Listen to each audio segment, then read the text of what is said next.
ইসলামী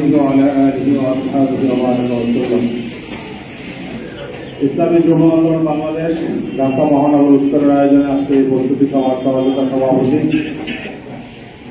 উপস্থিত ইসলামী যুব আন্দোলনের কেন্দ্রীয় নগর নেতৃবৃন্দ, বিভিন্ন থানায় ও ওয়ার্ড শাখা থেকে আগত সহযোগিতা ভাইরা,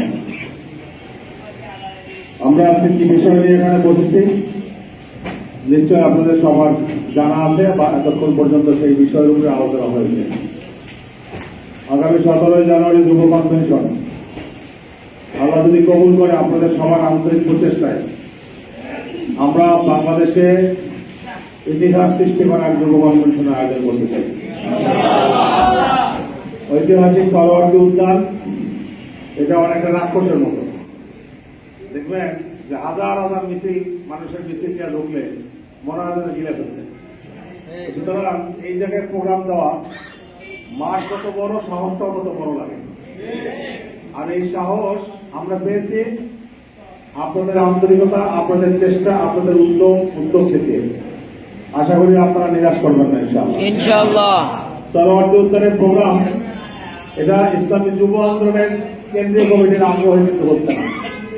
সরোয়ার্দী উদ্যানের প্রোগ্রাম এটা আমাদের মোহতারাম আমির হযরত পীর চরমনাই নির্দেশ করে হচ্ছে। আগামী জাতীয় নির্বাচনকে সামনে রেখে পীর চরমনাই রাজধানী ঢাকায় লক্ষ যুবকেরা জমায়েতের মাধ্যমে গোটা দেশবাসীকে আগামী জাতীয় রাজনীতি, আগামী জাতীয় নির্বাচনে ইসলামী আন্দোলন বাংলাদেশে একটি যৌক্তিক অবস্থান এবং ইসলামী আন্দোলন বাংলাদেশের শক্তির মহড়া এটা তিনি দেখাতে চাচ্ছেন। নিঃসন্দেহে আমরা আমাদের আমির পীর চরমনাইকে অনেক বেশি ভালোবাসি।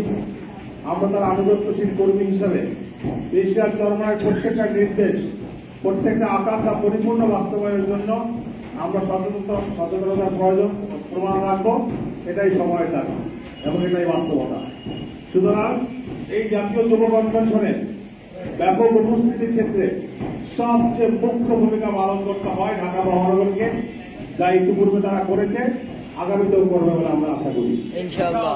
হ্যাঁ, আমি বসার পরে শুনলাম যে আপনাদের সভাপতি উনি আপনাদের থেকে আমাদের টার্গেট দিচ্ছেন কি পরিমাণে উপস্থিত হবেন।